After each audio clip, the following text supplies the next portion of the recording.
So I just said, if I don't speak up and warn them now, I don't want to be 75 and thinking, oh, I could have said something. I could have, written a book. I could have warned people. Like I was the product of whatever this is. So at least my conscience is clear. I know where I came from. I know what it feels like. And like I said earlier, it's going to rain and I feel it in the bones. And we got to be prepared for it. Hey there, and welcome to the Unleash Your Greatness Within podcast. In today's episode, it was my privilege to interview my good friend and author, Fabian Bello. My passion and my mission to help you unleash your greatness within. My heart goes out to the underdogs that's on their way. If you think you can go from good to great, okay, let's motivate. GreatnessWithin.com. TJ Hoisington. GreatnessWithin.com. Oh, if you dreaming it, believe in it, work hard for it, and in the process serve others in a positive way. Think you can do it. You see, Fabian, and I'm going to be really brief here, but Fabian, what an amazing story. Fabian is the author of the new book titled reMade in America. And it starts with his parents who left Cuba when he was just 2 years old and got out of Cuba when Fidel Castro took over the country and it changed from capitalism to socialism or communism. I'm telling you what, he has an amazing story. And you know what? He had every excuse not to succeed in this country, the United States of America, but his parents taught him a better way of looking at the world, believing in freedom, and holding true to some of those core principles is why Fabian wrote the book. But you know, Fabian actually went on to become, and today he's the president of an aviation company, a fleet of private jets and so forth. And he has an amazing story. So listen, if you like this video, hey, I invite you to subscribe or at least leave a comment or something. I would really appreciate it. Now, without any further ado, you want to hear this amazing story. Let me welcome Fabian to the podcast. Fabian, welcome to the Unleash Your Greatness Within podcast. Thanks for having me, TJ. No, it's awesome. So listen, I've got to let all the listeners know from the outset that you are one of my good friends, and we've become friends over the last several years. And you wanted to write a book and tell a little bit of your story, your background, because it was a needed message that needed to be out there.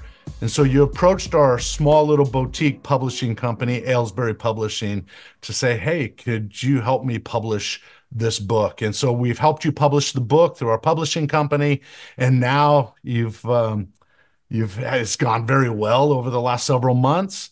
And so I just wanted to let people know from the outset that we know each other. We enjoy each other's company.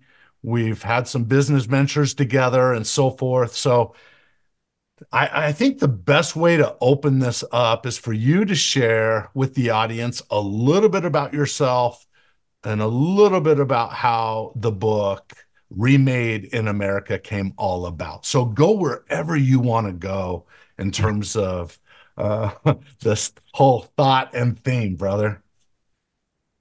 Well, I guess we should start with the fact that I was born in Havana, Cuba, and I left when I was 2 years old, arriving in the States at 3. Pretty much grew up in the States, but the whole story revolves around my family's journey in escaping communism and coming to the land of opportunity, and myself being the example of what that looks like thanks to them. Yeah, for sure. But go into that a little bit more. Your parents, tell a little bit about, because you've told me, and that's obviously in the book, reMade in America, but how did your parents, well, let's back up. Let's be real with the audience. Why did your parents want to leave Cuba when they did? Way before I was born, my parents had me when they were 30 years old. Communism started for them when they were teenagers, so they were really robbed their entire childhood. That's just a reality of it. There was no opportunity. Didn't matter if you went to school, didn't go to school. there is just nothing going to be there left for them. So my story really starts way before I was even a thought, right? My parents wind up getting married, and even then, they did not want to have children because they didn't want to have a child born in communism. It's just that they started getting a little bit older, and my mom was like, "Should we have one?" Um, Yeah. and I came around, but the reality is they had no everything that we do in the States when we prep for school and we go to college and you get your first job and you have the excitement of the whole future's ahead of you. They lived through a period of there was going to be no future, there was absolutely no excitement, and everything they used to have is gone. Including religion to some degree. Is that right? Yeah, I mean, when Fidel first took over, there was no religion allowed. I mean, there was no praying to any god. The only god that mattered was the guy that took over. That has obviously softened up now after a couple of Pope visits in the last 3, 4 decades. But at the beginning, it was absolutely zero religion, So people zero really kind of everything. had You to. had to live, breathe communism exactly as they planned it. And it's very difficult for people that lived at an upper middle class lifestyle when all of a sudden all that is robbed and really taken away from you. So you know what it was like to have all this freedom, to have all this opportunity, and then now you don't have it when you're in the prime years of your life. Yeah, for real. Your dad, I'm just trying to, and if I go too deep too quick, let me know. But your dad at one point was going to, him and a buddy, I think, were going Yeah. to take a Same. boat Yep. and get off the island. But then Mhm. it didn't happen through circumstance, which was a good thing for the moment, right? So It was a tell good us a little bit thing of for that me. story.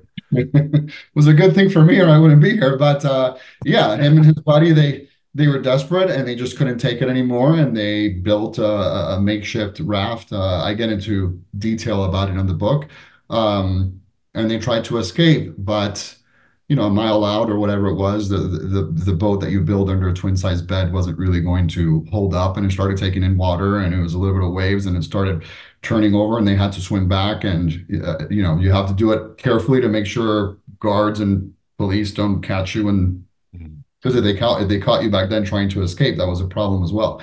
Yeah, So that's like that is the sign of the desperation. And since then, so many people have tried that journey. We see the ones that made it, but we really don't hear about all the ones that didn't, and a lot don't and didn't make it. which is really That, sad. that could have been my father and his friend. Mhm. So then the circumstances came where they I guess legally were able to leave. So your parents get on the plane and your mom starts to have a little bit of a panic attack, I believe, right? Is that right? Yes, it was a I, serious story at the time. We make fun of it in my family now. yeah. Uh, but basically, the stress of leaving, we were the last of the family to really leave. Everyone else was already in Miami. And as we're Mm. leaving, it was in an Iberia aircraft. And as we're taking off, we're in the air. I guess my mom, with the saying goodbye, the leaving, the unknown, the stress, the pressure, you're leaving without a dollar, her little 2-year-old son's in the back, and she passes out. And they have her over by the galley trying to stabilize her and whatever. And the captain comes out and tells my dad, "Listen, I think it's best that we turn around and seek some medical Medical. attention." Hmm. Yeah. So again, it's funny now. It wasn't funny then. My dad explained to the captain. He goes, "Listen, we're refugees. We are leaving. This is extremely overwhelming. She's in great health. Just having a little moment. Please don't go back." And the captain understood, kept flying, and we made it to Madrid, Spain. But the joke in the family is if we would have gone back, I'm not sure we would have all gotten off with you. No, your mom almost ruined the whole excursion. Or she would have stayed. No, I She mean was, we do joke about it now, but yeah, I mean you can only imagine the tension so high oh, in in that moment. That So it is for visa purposes, you guys had to go to Spain, spend some time there, and from there you could go to the US. Is that how it worked? correct. At the time, you were not allowed to migrate directly to the US. You had to go through a third country. And Hmm. Spain had a program that as long as you promised that you were not going to stay and you were just transitionary, they would allow you to go through them. Wow. I can only imagine what that would have been like. Because did your parents have a thriving business or jobs in Cuba, and then suddenly, in a matter of months or years, everything changed when Fidel Yeah, came into power, right? yeah. My grandparents did. Your parent, okay. Yeah, my mom's dad owned several beauty salons, and my father's dad owned a poultry distributorship, wholesaler, well, all throughout Havana. Wow. So now you're 3 years old. You're finally in Miami. You start going to school. There's a couple things in the book, reMade in America, that shaped you. And I think it's worth bringing out. You Okay. you say, well, actually, give us a little bit of a picture of what your schooling. You set it up first. What did schooling look like for you? Obviously, reading. You point out in the book, like me, reading was never my forte. It was always difficult, and so I had to kind of find other ways to learn that didn't require me to just focus through reading. Um, tell me a little bit about your experiences coming to a new land where you didn't speak really good English. Um, Well, I arrived at three. I was raised in a Spanish speaking household, so there you there go. was no pre-K three and pre-K four back then like there is now. So basically, you just jump right into kindergarten at the age of 5. Okay. So that was the beginning of my schooling, right? So yeah, so English was a factor, but I think I picked it up relatively quickly, and within a year, I was speaking English like all the other kids. But I did go to a predominantly maybe middle class public school system, and I did my entire schooling in the same type of school systems. They were all public schools. I didn't go to private schools or anything like that. Oh yeah, public basic school. So here's the Straight here's the up question. public. What's that? Straight up public schools, but in Florida, so they were a little bit better. Okay, got it. So there was a point. Now I'm totally going to be maybe a little bit off on this, but I remember when we were proofreading the book before we printed it and so forth. There was the story about the school and the orange fruit, and there was a translation issue. Tell the audience about that experience. Yeah, so my elementary school was actually called Naranja Elementary. The first school I went to, because we lived in a mobile home park in Homestead, Florida. So I kindergarten and first grade, I did at Naranja Elementary. Then my father, through hard work and saving money, we wound up buying a brand new home in an up and coming middle class community or city called Hialeah at the time. And I went to an elementary school there called Meadow Lane Elementary. And I remember in second grade, our teacher asked us to stand up, say who you were, and if you came from another school, what school you came from. And my mom would always say Naranja Elementary. So I stood up and I practiced it in my head how I was going to say it. So I stood up and I said, "Hi, my name's Fabian, and I came from Orange Elementary." And the teacher lost her mind and she kicked me out of class, called me a clown, told me to sit down or whatever it was. And she was like, "Boy, there's no such thing as no Orange Elementary."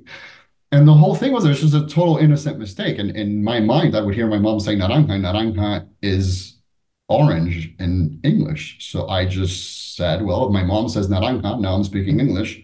I went to Orange Elementary. I never really read the sign, right? I was in kindergarten. Right. So yeah, those were like those moments that you don't realize what's going on until like way later, right? And you're like, Mhm. oh, she did not get it. Yeah. No, no, no. That's funny. I remember thinking when I was in the fourth grade, maybe third grade. Now that I'm thinking about it, maybe it was second grade. I don't remember what grade it was, but I remember my teacher said, "Who can spell the word they?" And I, being enthusiastic, I raised my hand and I said, "I can, I can, I can." And she pointed to me and said, "TJ, how do you spell the word they?" And I said, T-H-A-Y, right? Because I'm thinking that's how it sounds. So that must be how it's spelled. And I remember I wrote this in one of my books, that suddenly she said, and it seemed like a loud, low voice, she said, "Nope, you're wrong." And I remember all the kids in the class laughed at me. And from that point until I was probably a sophomore in high school, I Never didn't raised a hand. I didn't speak up at all. I was yeah. Anyway, Yes, we all have all these childhood traumas. no, we do. But then you end up. I think weave throughout your book. You have these principles that your parents taught you, like hard work. You skirted over it just now by saying you when you first moved here, you were in a mobile home. Your dad saved his money, is all you said there, but actually he paid off that mobile home, Yes. and then he ended up going to this new home in a little bit higher level neighborhood, and he ended up paying off that home. And you make the Yeah. point in the book, and I think it's a good reminder for everybody, and maybe it's a principle that your parents had to learn the hard way, but I think it's a true principle, and it's about saving money. And your dad worked in a factory or some sort of No, he had a blue collar job a at a blue gas. collar, okay, blue collar Yeah. job. My grandfather worked at a factory. Okay, okay, so blue collar job, and on that income, he was able to pay off originally the mobile home and eventually the second home and so forth. And I think you make the point in the book that it wasn't as much about how much you make, but it's what you do with your money, right? And it's saving your money and being smart with the way you use your money and so forth. Any thoughts around that that could be useful to the listeners listening to this podcast? Yeah, look, I think it's my father was very clear that in order to make it in America, you have to pay off your mortgage. If you don't, you just basically will never have disposable income.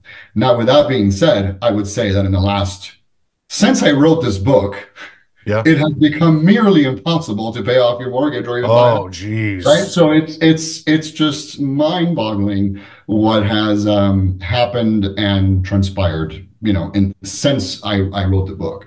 But it's still the same, right? I still believe that if you pay off your mortgage, you're free. I mean, look, I happen to follow in the same footsteps as my grandfather and my father, and then I paid off my mortgage. My brother paid off his mortgage.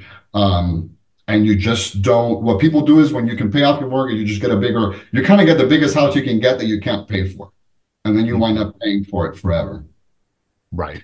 So the idea is, no, you got to pick a house and then you just pay that one off. And then from there, you decide what you do. But that was the key ingredient for them to build wealth and have a retirement nest egg. It was just not having that forever mortgage payment. So while people pay, three times, four times, whatever the house is, the original price was, they paid for it once Yeah. with maybe Now, some little interest, right? yeah, it was right. So I want to be That fair. I don't know if my kids today can do the same thing, at least not in Florida with all the wealth moving down here. But I still believe that is a key ingredient. Everybody should figure out how to do it. Okay, so your kids, they what's the age of them? 14, 13, 14, Are 17 and 14 today. 17 and 14. My two oldest boys, and you have the two boys. I have four kids, and my oldest is 26 now. He owns a home, but my second son, who graduated with a accounting degree from the business school at BYU, look, he's at a time when he's ready to look at buying a house and so forth. And it's exceptionally harder with the interest rates and everything else going on and the inflation right now as we're doing this interview for him to actually even consider buying a home. Maybe it was maybe circumstances made it a little bit easier given the time that we grew up. We were able to do some of that. Any thoughts around where we're at Yeah, today? but I will also say this, and look, I'm a product of seeing both worlds, Mm-hmm. and there is a key difference today. We are used to um, capitalism at its finest, and we have the nicest things on earth that we've ever had, right? There were no, Apple didn't exist when my parents were around, so people weren't buying an iPhone every year. Yeah, right. But we are in such a consumption driven economy that you have to have all these things and you have to have all these nice things and you have to have a nice car and you have to and you have to and you have to. The truth is that we're all really making a lot more money than they were making. The difference is that they lived like immigrants. Today, everybody wants to live like a billionaire. So there is, I want to be fair. Yes, things are more expensive, but everybody's also making a lot more money. My dad was making $3.50 an hour. Now you're making $85,000 and you can't make ends meet. But you're also spending like you're making $200,000 a year, right? So there's something to be said about the focus and the mentality of, look, I'm an immigrant and I got to do these things. Now, I would say that social media, this is not in my book, but I would say that social media has unfortunately created this alternative universe of what makes us feel good and the things that we need in order to make us who we are. Mm-hmm. The I'd interesting agree thing with that. about Cubans is that everybody that was someone or had those things lost it all. So when people reunited in Miami, the guy who was a multimillionaire is now cleaning the floors of somebody else's business. You're saying the person who lived in Cuba who was a Cuba as a millionaire. billionaire. Now, yes, now they're in Miami doing a blue collar job, right? So all of a sudden, everybody's equal. So the weird and interesting thing about that generation of Cubans is that their self worth was not driven by things that you can buy. It was driven by what no other man or government could take away, which was Wait, yourself, your moral character, your work ethic, integrity, your own whatever. smarts, your integrity, family, man, woman, good child, good parent, good son. That was it. You couldn't that you can't buy. That you just had to have. Mm. So we're in a very interesting world because all these things take away from what the focus is, and before you know it, you lose a decade, 2 decades, and you really have nothing. Okay, so you have 4 pairs of old Gucci shoes, but you just paid how much in interest for the mortgage payment that you didn't finish paying, or did you, when you finally had some equity, did you get an equity line to pay off your credit card? Yeah, My exactly. parents, my parents did not do that, and they always. So, so if we were to channel your parents and that older wisdom, if you will, what would be the advice for all of us listening? The mission statement, don't have a mortgage. So number one, you can never be thrown out. You can never be homeless. And no matter what job you have, it's all disposable income. Mm. So here's the interesting thing about it. Like clearly I make good money. But when I paid off my home, what was the first thing I thought about? I'm like, man, if I just lost my job tomorrow, I could work at the grocery store and feed my family in the exact same house and not have anything to worry about. That is freedom. I remember Brian Tracy one time saying this phrase, and it stuck with me. The author, Brian Tracy, sales trainer, many years. He said, things are soulless. Yep. Things are soulless. The really, like you just said, the things that we really, nobody can take from you. The government can't take from you. Society can't really take it from you unless you allow them to take it away from you, is your integrity, your honesty, the things you value, your family, your friendships, and so forth. And I love that. And I think it's a good reminder for everybody. Be careful what voices you listen to on social media, uh, and remain somewhat humble. You know, be confident in yourself. Be confident to go achieve your dreams and go after it and be somebody, right? We're all for that. But at the same Yeah, time, be wise. exactly. And look, I would say that my thoughts are extremely bipolar. I mean, I am by no means am I no I wasn't perfect and I did have credit card debt at some point and I did, have a big mortgage with a balloon and but then one day I was like, that's it, I have to channel with my parents that like I really have to do what they did. I have to focus, I gotta work harder, I gotta do three jobs, I gotta get out of this thing, right? So I did, so I've done the bad and the good of it. So I get it. I get the dichotomy of the entire capitalistic machine. Yes. No, you do. Okay. So you ended up going to college. You went to a community college first, and then you ended up going I did. to I didn't do great in school, so I did 13th and 14th grade. That's what I call it at a community college. And then from there, I transferred to the University of Miami. Miami. Yeah, And you say here, as with most things in life, however, my time at the University of Miami wasn't without struggle. In many ways, the traditional school environment was very difficult for me. I had trouble concentrating, and reading long books was unbearable, especially in subjects that didn't interest me.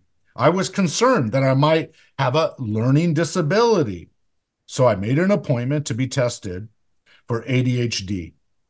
When I arrived at the testing facility for my appointment, I asked what would happen if the test came back positive.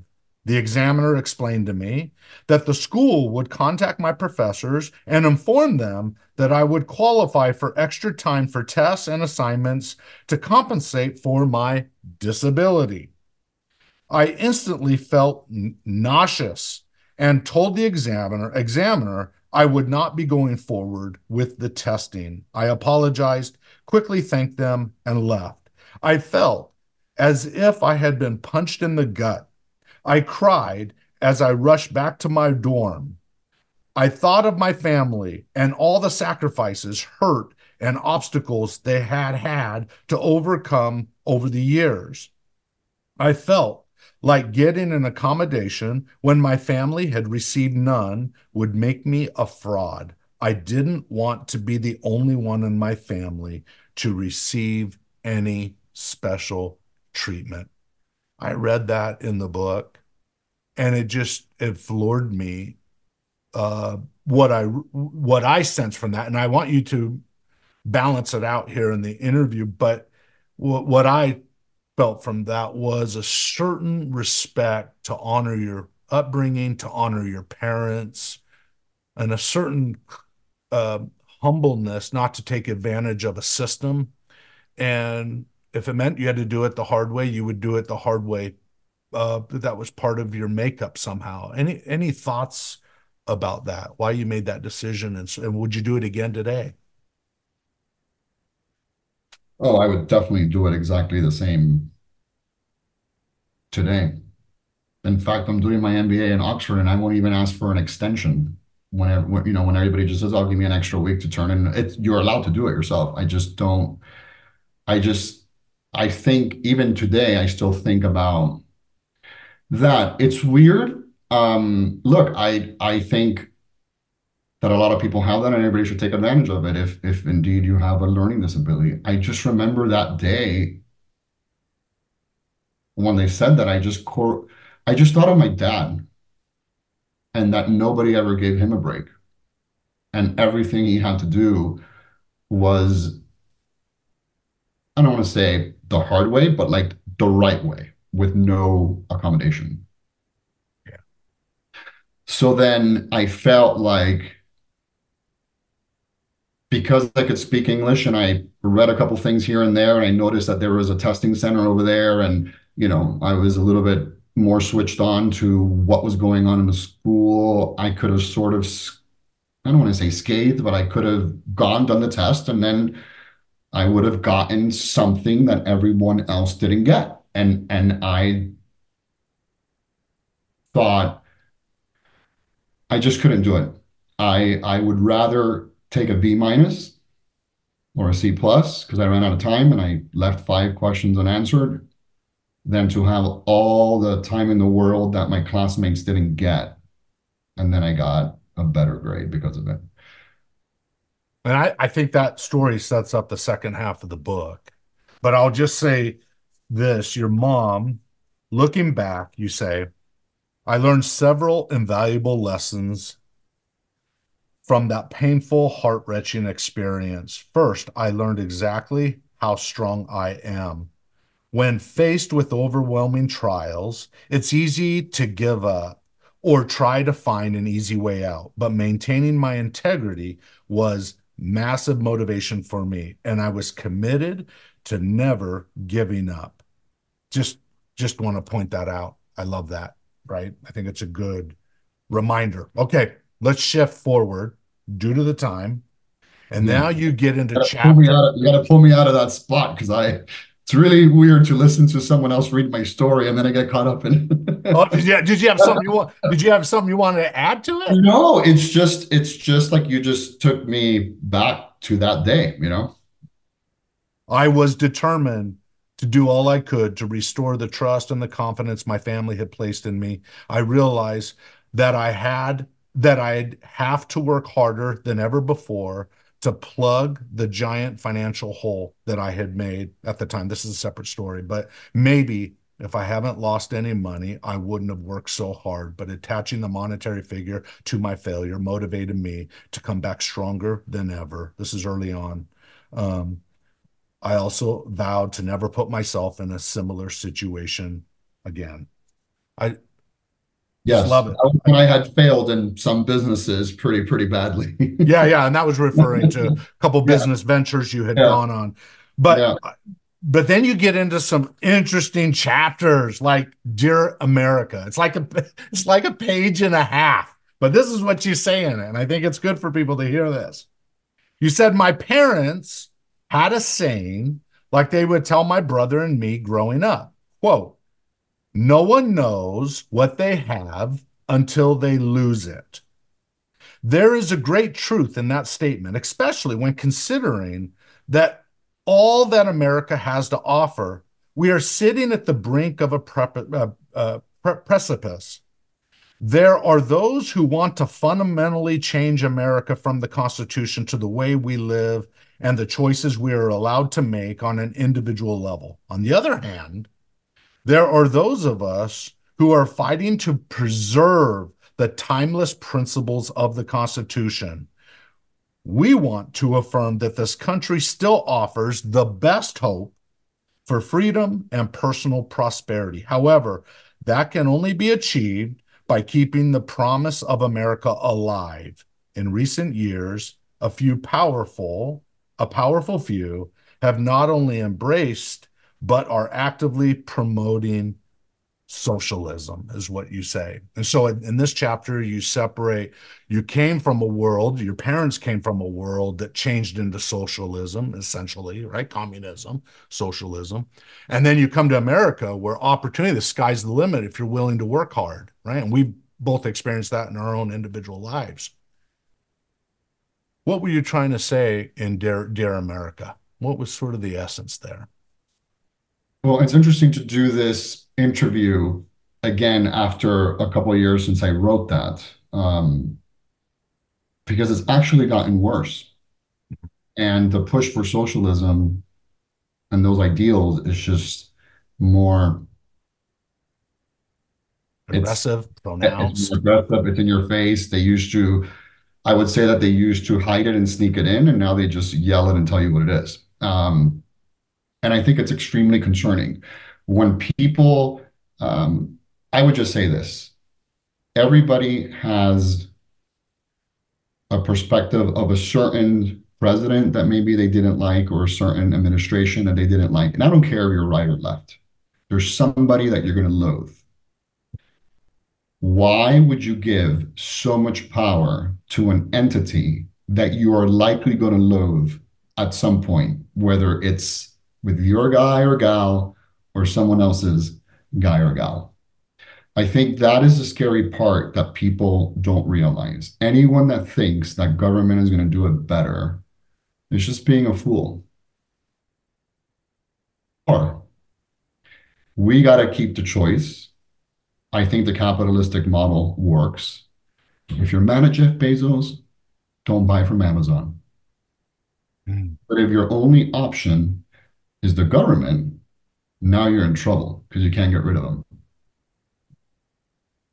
And I think there's no C, it's A or B. And then everyone will tell you, well, it's because it's never been done right. Well, if it's never been done right, I'm not willing to gamble at being done right. Because once it's done, it can't be unwound. And the dragon is going to eat itself. And you could see it in different aspects of government. I don't care what it is. You could look at COVID. It started with a little, we need 2 weeks, and look at how massive it got and how in certain states the government was all over you. Like people were like prisoners and freedom, and if you yell, they I mean it really did show you Even citizens turned on citizens, right? It was crazy. complete mayhem. And so imagine if that was just a quick snippet, imagine if they controlled even more. So for me, I have this, it's in the back of my mind. I know what we escaped and I know what it smells, looks, and feels like. I could feel it in my bones. Like some people can say, hey, I think I got arthritis. It's going to probably rain in 2 hours. That's how I feel about this. And we're very, very close. And I'm just saying, don't go to single option or we're doomed. I don't care what it is. It could be healthcare, it could be schooling, it could be any of that. You're doomed. School is a perfect example. There used to only be public schools and rich schools. There are people that are against charter schools. I'm like, why? Let me choose. If I don't like the charter school, I don't go. If I don't go, they don't get paid. How's that wrong? If I like it, why do you have to like it? Right. Like, right? But It's that individuality versus collectivism, right? options, Yeah. options. Yeah, You gotta definitely. have the option because when there's options, everybody's product or service gets better. Mm. When there's no option, it can only get worse. Well said. So, yeah, I was very concerned then. I am like extremely concerned now. Yeah, a lot has changed in the last couple of years. I Yeah, mean, just the overreach.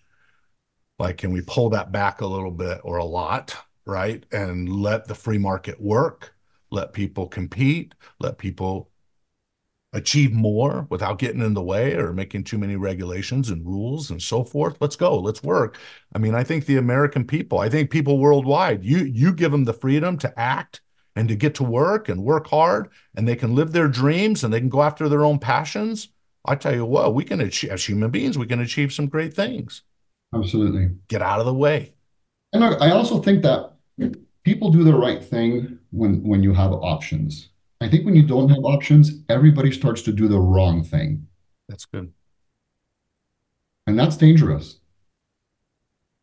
And then everything that you hated, or like the buzz terms like, oh, because the elites get all this stuff, all you're going to do is switch one bag of elites for another. Mm. The difference is that the elites that build something are giving us value because we're buying what they're building. That's right.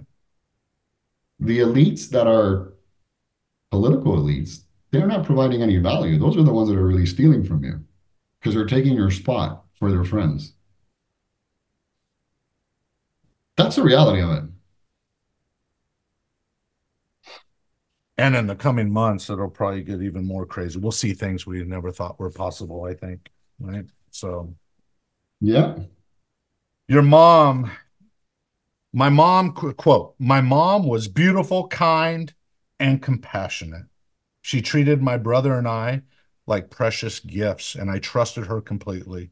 I knew instinctively that she wanted the very best for me, and she would do all she could to help me grow and develop into a good man.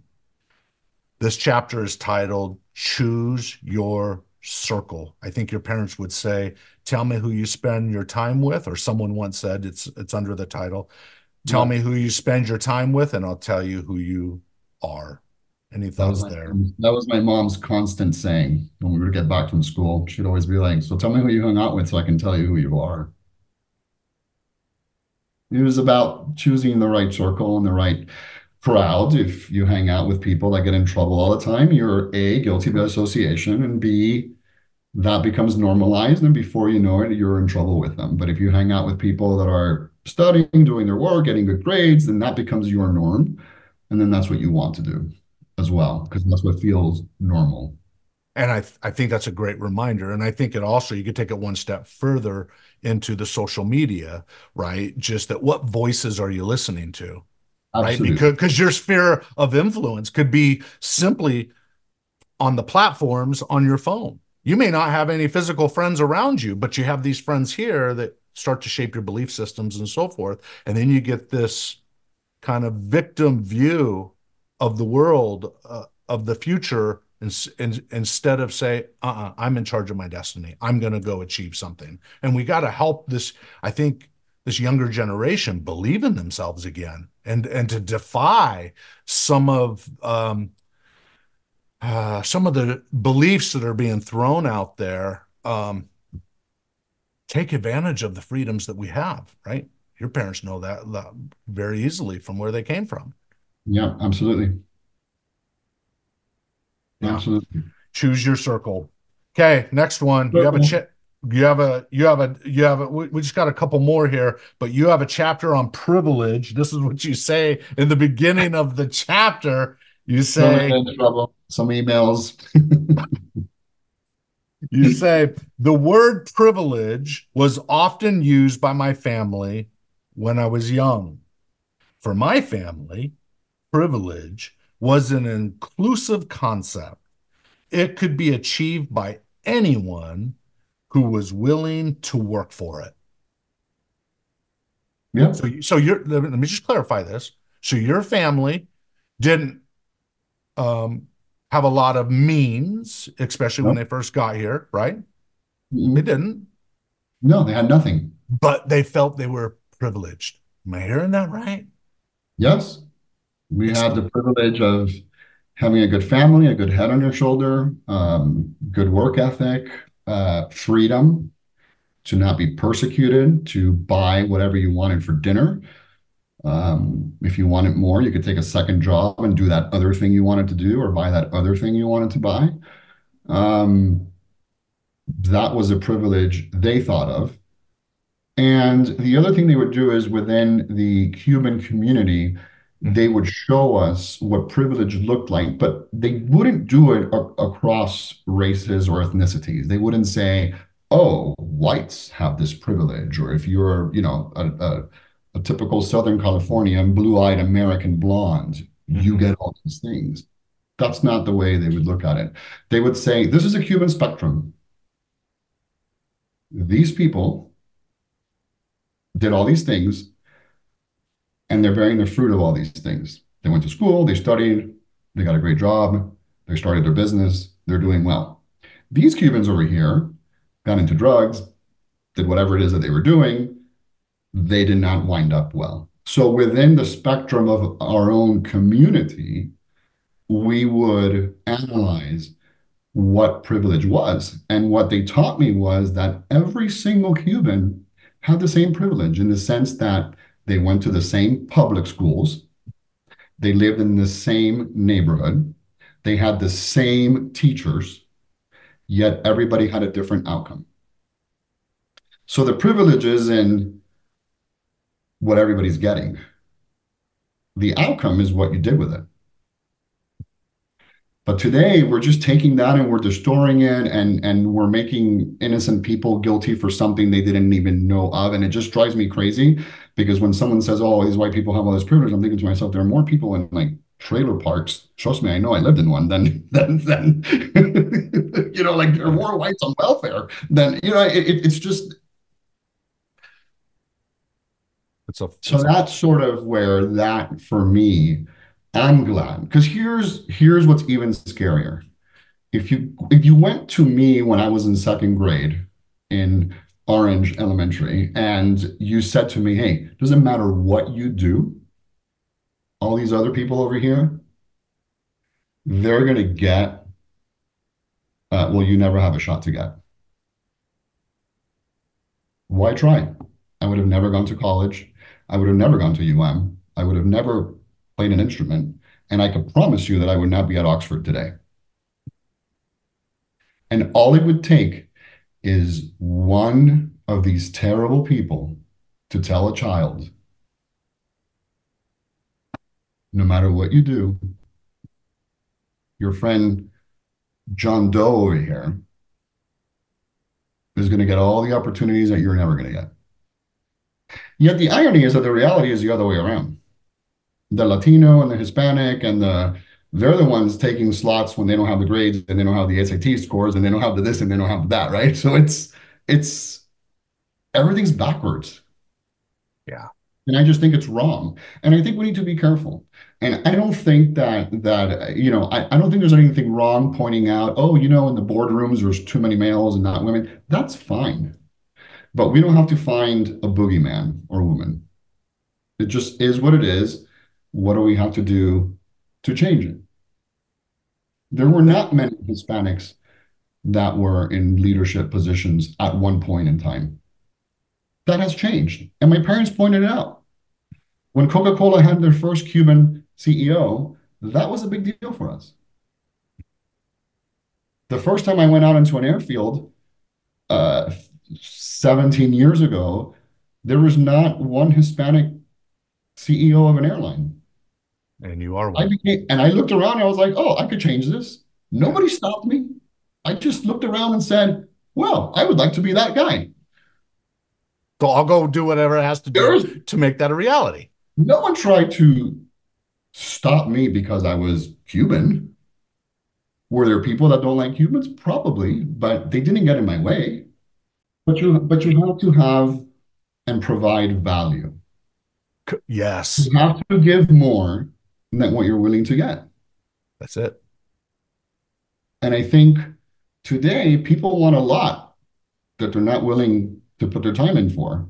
That's right. Just because someone else has it. But you see, no one really knows what that individual did or what they sacrificed or what they didn't sacrifice, right? That's right. Like, is it luck? I think there's no such thing. I think it's luck meets preparation. But nobody wants to look behind what it took to be prepared. Being at the right place at the right time, maybe not being home, maybe not doing dinners with your family every day. There were years that I would come home and my kids were already sleeping. I'd whisper, "I love you" in their ear and give them a kiss. Yep. I hope they heard me. I'm sure they did. But it's... Yeah, you don't know. That 10,000 hour rule or whatever, you don't see what led up to that moment when the person did get the opportunity or showed up and was everybody sees what you bought. Nobody sees what you gave up. Oh, that's good.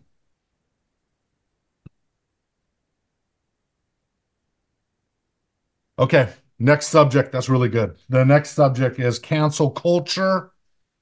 You say America is a nation built on Judeo-Christian values. We were taught and understand that people often fall short of the ideal in many ways, but we believe in forgiveness, especially when the repentance offered is real and sincere. These values kept us moving in the right direction for generations until now. Any thoughts about cancel culture?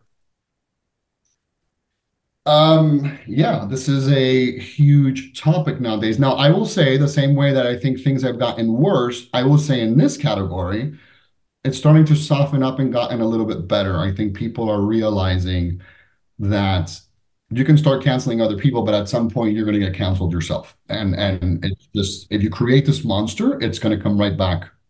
Which shouldn't surprise anybody, because like attracts like, right? It's a law of the universe. Karma is a real thing. Absolutely. Absolutely. And the people that are espousing this nonsense aren't squeaky clean and perfect individuals, right? So it's only a matter of time before it just boomerangs right back and hits them in the face.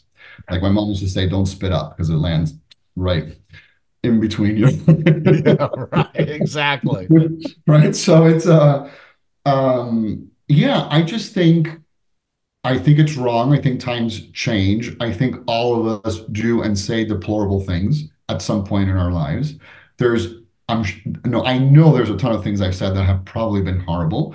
My excuse and the story I'm going to tell myself is that I did it for comedic purposes. And, comedians do like to push the edges in every category. And I think we all partake in that at some point. Um, it doesn't make it right. It doesn't, but you just can't go back and someone says something stupid. You just have to say, hey, I acknowledge that what I said was dumb. I should have not said it, or that comment was completely inappropriate and uncalled for. And I'm sorry, and that's it, and we move on. That's just the way this works. Like we hurt our spouses without even wanting to. Like it's just Yeah, sort of being human is sticking our what happened to foot and mouth? I mean, that's been around forever. right. Right. And And then, and and then what's bad about it is that some people get a pass and other people don't get a pass. And then it just doesn't work that way. I think if you're remorseful, everybody should get a pass. That is the way it's supposed to work.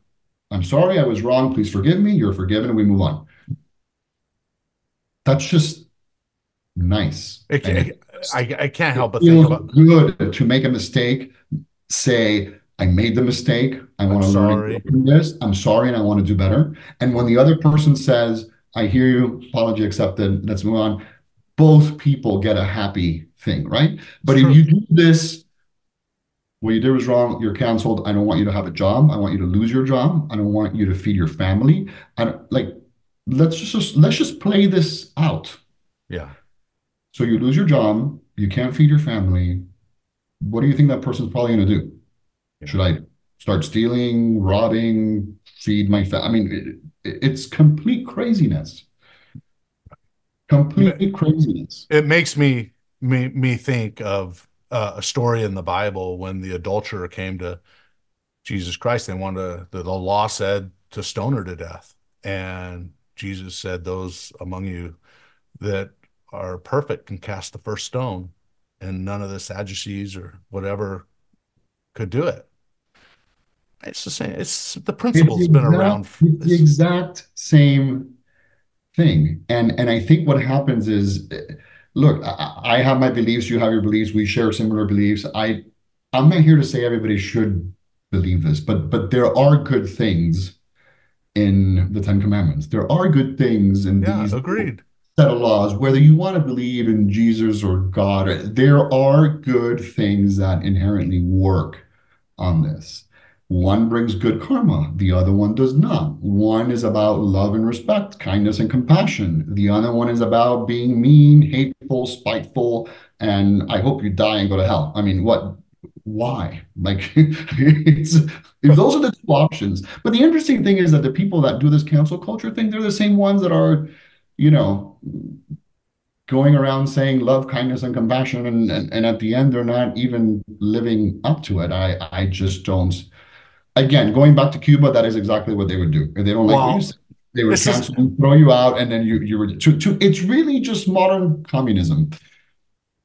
Well, I do, and I think it's a slippery slope. I'll just say this real 100%. quick. In the corporate environment or organizational environment, right? There's a big push for diversity and inclusion and so forth.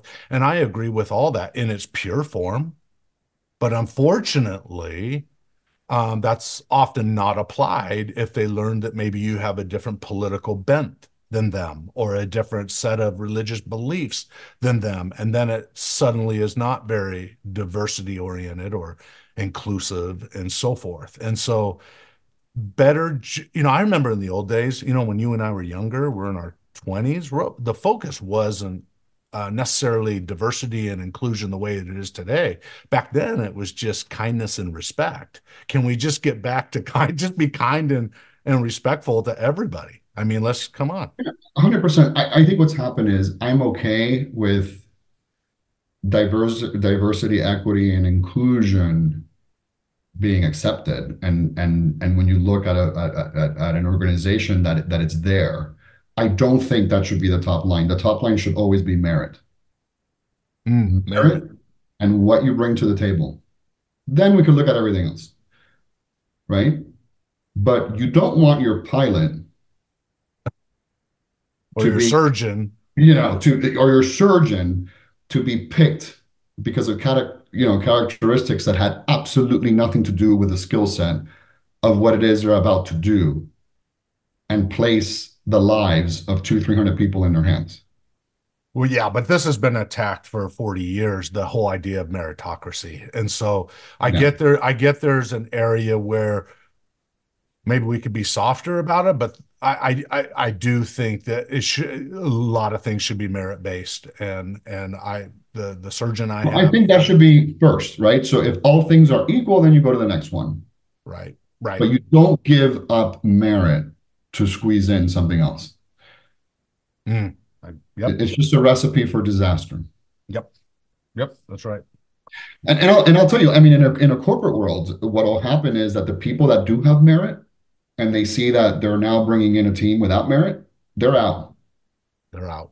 So if you had a great company with a great team of 100 people, and now you bring in three people that lack that one skill, the whole fabric of it is just starts to just go. You remember that old video after Steve Jobs passed away of Apple Computers, and it was the lost movie or video or interview, the lost interview, I think is what it was called. And he said, here's what I discovered about that early engineering team or that software development team.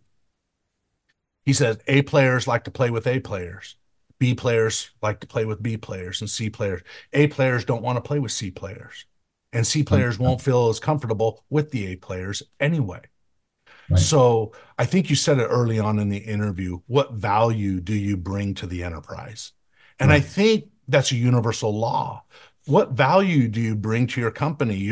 If you bring value and not demand the promotion, but bring value that you're deserving of that promotion because of good behavior or skill level, development, whatever, you're automatically going to be the person that gets those positions and so forth because you've earned it. And here's the beautiful thing. This is what makes human beings different is that we have choice. We have any human being can listen to this interview and decide, you know what, I want that promotion or I want to reach that level of that particular role, whatever.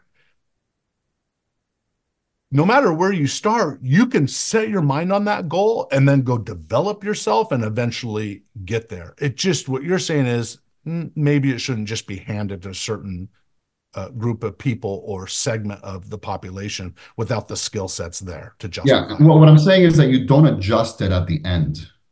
Mhm. You adjust it at the beginning. So you teach people, hey, for that job, this is the merit you got to have. These are the skills you have to have. This is a competency you have to have.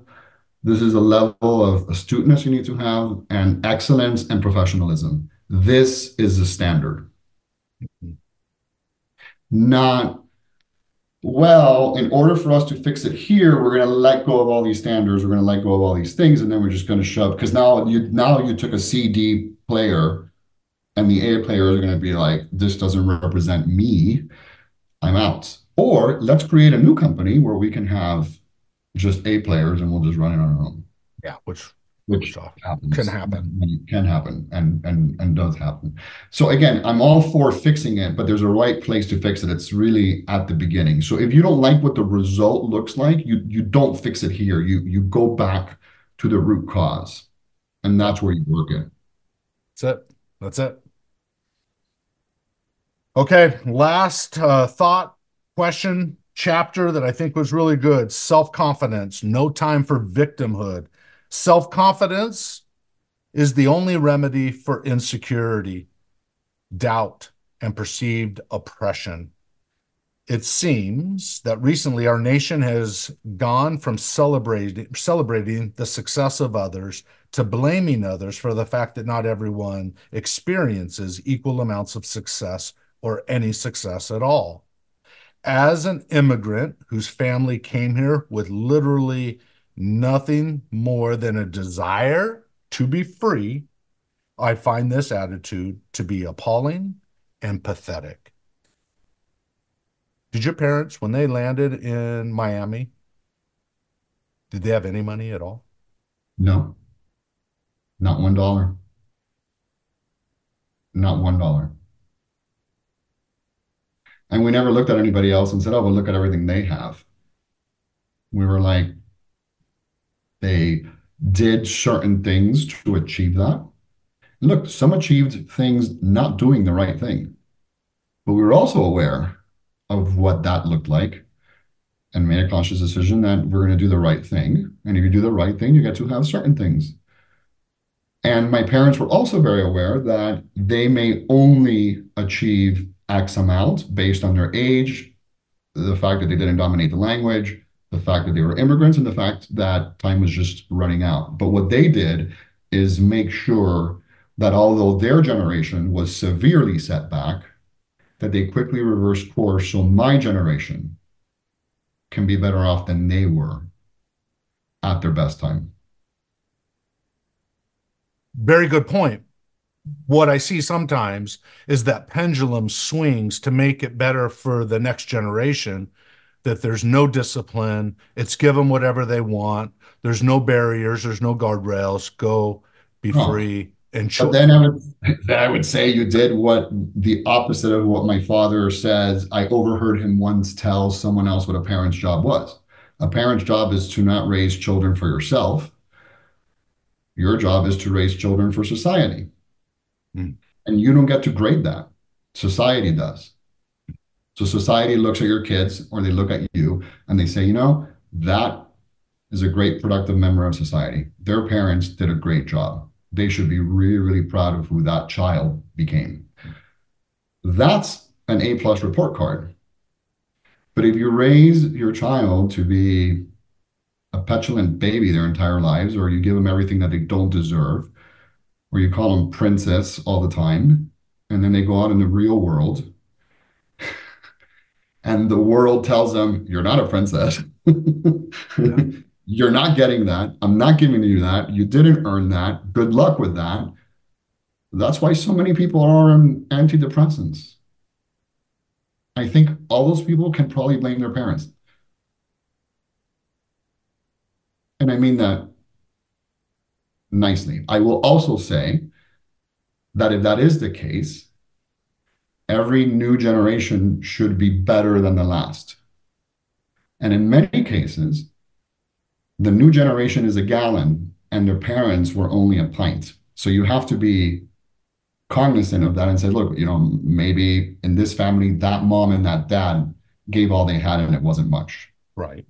But if you really look at the potential of the next generation, it's always more. In the starting line, it's always more Than the previous. than the previous one. My kid's potential is way more than what mine could have ever been. So I have this mindset of, look, there's zero tolerance for you guys to just not be good people and like productive members of society. Like you don't have to be a billionaire, but you have to do the Yeah. right thing and you have to have a certain level of success because your brain is better than mine. If I'm a gallon, you're a 5 gallon jug if I'm only a gallon. But I think but I think some people get stuck and then they're like, well, I'm a gallon, I'm not a gallon, although they always are, and they're just going to pour, a little bit in there, and then that's all they're going to achieve, right? I just saw someone today. I was taking my daughter, my 13-year-old daughter, to physical therapy. She's a big soccer player. And she working on her core and doing some extracurricular training and so forth. And I saw a young man that I knew was a teenager a few years back, and now he's a young adult and he's going to college, but he's home for the summer. And we were talking about his future, and I just reminded him, remember, go be somebody, go achieve something great. Not because it's going to be handed to you, but because you're going to go grab it. You're going to go develop yourself in such a way that energy and those resources and those opportunities are going to flow towards you because you deserve it, not because you arbitrarily deserve it because it was handed to you. You deserve it because you paid the price. Yeah. Could you imagine a world where we filled our kids' brains with positive thoughts that were just life-changing? It's, a lot of adults go to hear all these motivational speakers, and, you're trying to become better, and you do it in your 30s and your 40s and whatever. But imagine if we just really did that since they're born, regardless of what your Yeah, socioeconomic status is, regardless correct. of where you came from, regardless of who your parents are, what they did right or what they've been doing wrong, that they can just hear that over and over and over and over again. Yeah, I imagine what that would do. Outcome would be completely different. And again, going back to what I'm very concerned about, is that that's not the messaging we're telling our kids. Well, you are. I I am. am. Yeah, Yeah, but I'm saying, generally. but I don't want to think. I always think of the me in that public school, and that's what I find to be the norm. My kids are not the norm. They've never stepped foot in a public school. They go to a all Christian Lutheran school where there's values and it's just different. That's not reality. But hopefully, you So as a they, parent, you and Jennifer are teaching some of those core principles and giving them expectations and opportunities to grow and figure that. yes, but I'm very aware that what they're getting, I want everybody else to get. Oh, sure. And what I want is for the best parents to be the ones controlling government and school and what they're being taught and how they're being taught. And I just don't think that's happening today. And it makes me really angry and upset because I don't think it's that hard to give your kids good messaging. And I think all adults should be doing it. And I think that we're just not. And for every day that passes, I just think it's getting worse. Nope, I agree with you. We got to not buy into the victim, as you say, no time for victimhood. Let's not buy into victimhood. Maybe you're struggling, you as a listener, struggling with work or situations or finances or the food bill right now because of inflation is higher than normal and you're trying to make ends meet or whatever, whoever's listening, whatever your circumstances, don't allow your current discomfort to become the language your children come to accept as a reality, right? My belief is we want to always speak of striving. We always want to speak of reaching for the ideal. Not that every decision is going to turn out great and not every opportunity is going to become a great opportunity, but I'm going to keep trying. And as long as I have that belief, I'm not going to give up, as Tony Robbins would often say when I worked with him. Most people quit after one or two failures. But when you read any biography of any high achiever, if you will, right? They failed multiple times. The difference was they just kept getting up. I mean, you think of Sylvester Stallone. He just kept getting back up. He didn't have any special talents or whatever. He just fought through it until he landed those few opportunities that gave him more opportunities, right? And so, I got it wrong. I was going to not listen to my dad. I was doing exactly what I just said here not to do. I was caught up in the capitalistic machine and I was over leveraged and I thought it was all going to keep going up. And then during the housing market crisis, it all came crashing down. But that was a wake up call. That was like, okay, now I have a choice. I can go back and do it exactly how I did it that got me here, or I'm going to try it my dad's way. that's good. It's Well, we have two examples. One worked out really well yeah, with a fraction of what I make. yep. And here with a lot more. I remember he would look at me and say, I don't understand. Like you make 40 times what I have, and you don't even have, a slither of a nail of the security that I ever had. He was right. Okay, so what's going to be our lasting thought here today on that process? Seek wisdom, not just knowledge, right? Learn from some of the leaders including your parents, right? The leaders of the past that maybe they've learned a few things. What's your mission statement? What's your mission statement? No to socialism. Don't count on government. Yep. Yeah. Make sure you give yourself, by how you vote, every option you could possibly give yourself. And don't hand over any industry or anything to one governing entity. Ever. Because even if you love them today, in 4 years or 8 years or 12 years or 16 years, you're going to get somebody you hate. And they're going to make your life horrible. So prepare for that now. Keep government small. Yes. Run by the people, Right. based on free choice and will.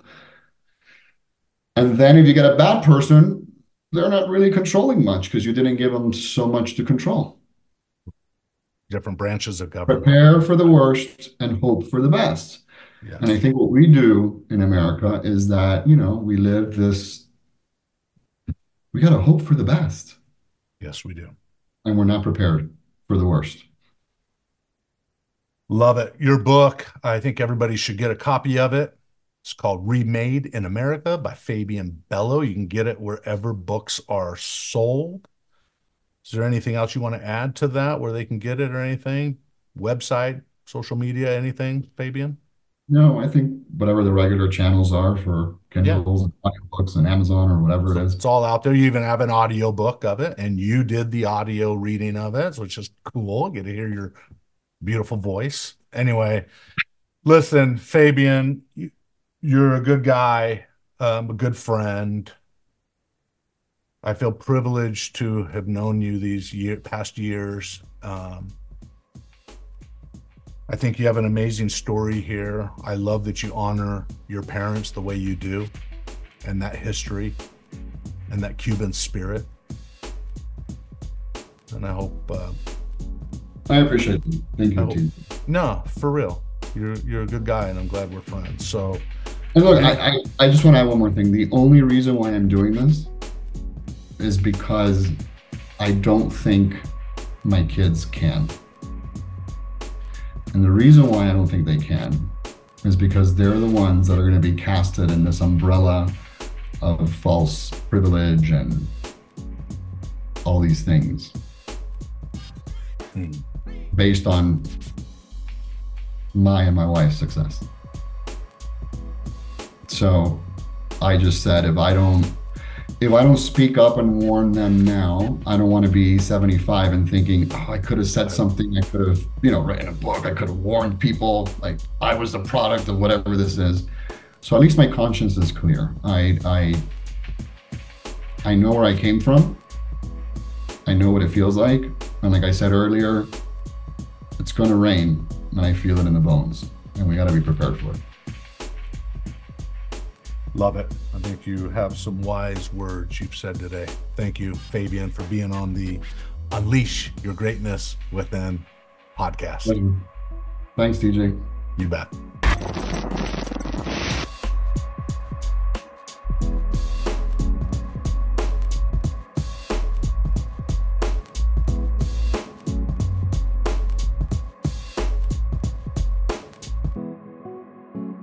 GreatnessWithin.com